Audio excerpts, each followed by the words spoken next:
Hi everyone, and welcome back to the channel. Before we get started, I just wanted to remind everyone that we are still working with Ormsby Farms, and you should totally go check out their Etsy store using the code ITTYBITTY to get 10% off your purchase. And again, if anyone is curious, this is my favorite thing. It is their pumpkin patch candle. I have been using it very consistently. It smells delicious, and you should try it. Now, if you can't at the moment get anything, or you just aren't interested, I do ask if you would pretty please go over to Ormsby Farms and, comment down on one of their videos just saying that I sent you over. I would really appreciate that. So let's go ahead and get into today's video. Nothing really too spectacular. I'm just going to take you through a couple of the projects I worked on this week, so I hope you enjoy. So today's video is going to focus on reorganizing the barn. Danny and I are going to go get 2 tons of hay, and it's not all going to fit right there, so I'm going to get that redone. I don't like the table there, at all. It's not really working for what I wanted it to, so I'm going to redo that. And then I've been being a little sloppy with the grain and the feed, so we're going to get that fixed. And then I want to reorganize my rabbit hutches so that they are a little easier to feed at night, because Danny, being the amazing partner that he is, got me 2 more grow out cages, because we have the cages outside, but the problem is with those grow out cages outside is we have our little bottle babies right here, right? Say hi, bottle babies. They're so cute. Our little bottle baby, oh, focus the camera, there we go. Our bottle babies, it's not necessarily safe to keep them outside, just because there's a chance they could slip through the wires. They're more delicate, so we don't want them catching a cold or getting too hot in the summer. And we also have predators, and I really don't want to deal with losing any baby rabbits to predators anymore. So I want to keep them in here and have them grow out while also having some space. So he got me 2 more cages, and they are grow out cages for the boys and the girls. So far, which this could change because it's kind of hard to tell with their age, I'm pretty sure we have 3 males and 5 females, but that might change. And you see that little black and white one right there? Her name is Moo, like a cow, because she looks like a tiny little cow. Our orphan litter of baby bunnies is doing amazing with Sid go ahead and feeding them. Right now, she has Lyle on the bottle. And because he didn't even take her. Yes. Her penguin. And she has renamed Moo to Penguin. So that's an update on the baby bunnies. I no longer have a bunny named Moo, but a bunny named Penguin. Joys of joys. All right, we're getting somewhere. We're getting some stuff clean. Sydney is helping me break down some Chewy boxes, which are right here. And I'm gonna use them in that back corner right there. See how there's right there?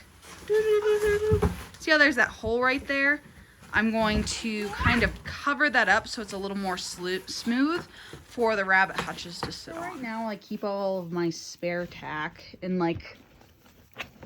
a basic plastic tote, but someday I would really like to have a saddle rack for each individual saddle with setup, so I could have it all ready to go. I have 1 saddle rack, which is sitting right there, currently bare. Ironic considering I have all these saddles just kind of sitting up.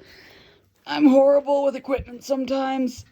But anyway, I would love someday to have actual saddle racks and to get everything taken care of, but for right now I have these little plastic totes, and I definitely need to get them situated, because they're great for storage, but my equipment's still everywhere. I need something that's more streamlined, if that makes sense. And I have these hooks, and I've been keeping my bridles and halters on these hooks, but with where the hay is right now, it's not working, because when I stack the hay up too much, these hooks are covered and I can't use them for my bridles. So I might opt to changing where my hay is currently. I'll have to convince Danny in it because Danny is the one that does a lot of the heavy work when it comes to moving the hay around because, well, he loves me and he doesn't want me to work too hard. Actually, I just kind of beg a little bit and I put out my lip and I ask him to move it for me. But either way, he's the one who will do most of the heavy throwing work, so I don't want to be too mean to him. So we'll see what he says about moving the hay pile. If I move it over to that corner, then I have like this area free to put up more of my equipment. So we'll see how that goes.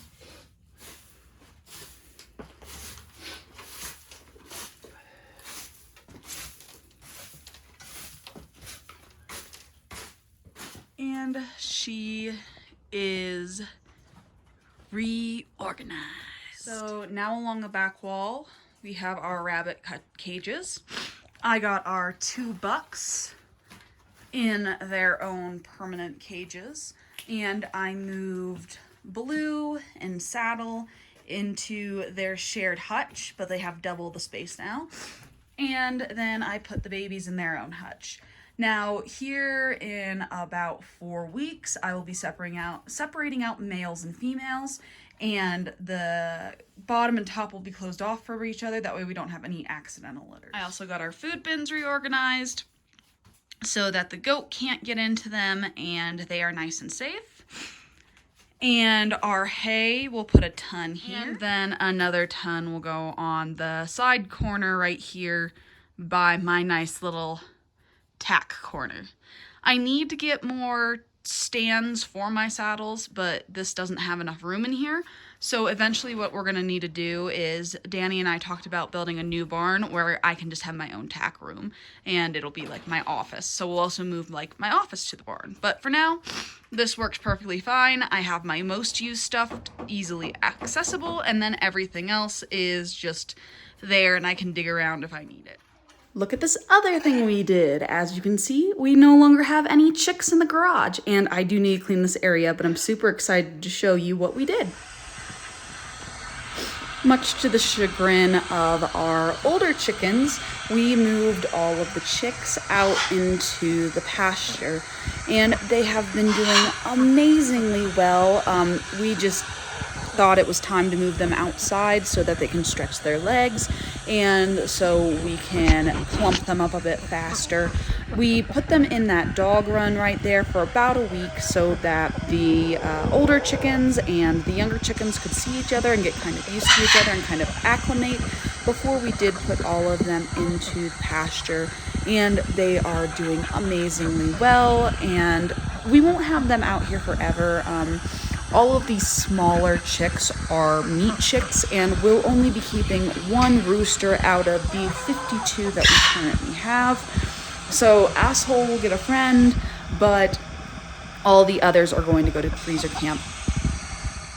So yes, I might have ticked off a few of our older hens by putting in about 50 roosters with them, but they're all doing well. They're all getting along. We did take time to kind of get them used to each other through a fence so that we did have a smooth transition. And this is only temporary. As I said, you know, we're going to end up culling a lot of these out for freezer camp. We are going to keep 1 rooster. We're still trying to decide if we want a Sussex, if we want a New Jersey Giant, or we want one of the little Comet runners running around. So I'll update you on that when it comes, but I hope you enjoyed the video. Go ahead, give it a like, a comment. Please subscribe if you enjoyed the channel, and I will see y'all later in the week. Bye.